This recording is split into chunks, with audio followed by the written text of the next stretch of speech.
No, a historian tells me it's even more difficult to predict about the past, but I think I'm in a difficult position here. Inequalities in China and India, I consider really the big obstacle. Because to bring the entire population into growth and prosperity is what will create a domestic market, what will avoid social instability, and which will make use of the entire capacity of the population.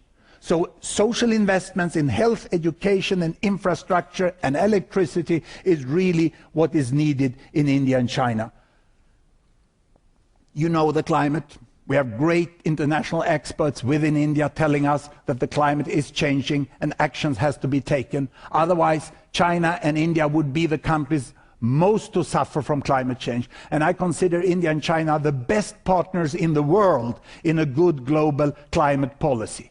But they ain't going to pay for what others who have more money have largely created, and I can agree on that.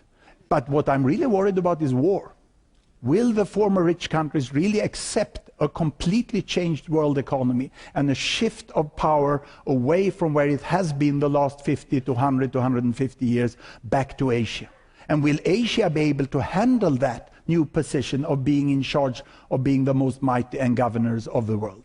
So always avoid war, because that always pushes human beings backward. Now, if these inequalities, climate and war can be avoided, get ready for a world in equity, because this is what seems to be happening.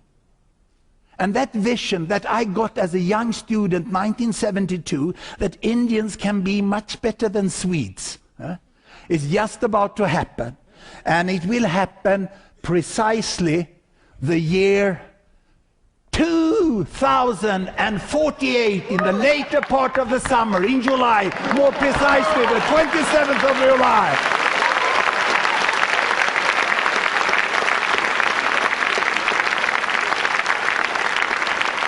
The 27th of July, 2048, is my 100th birthday.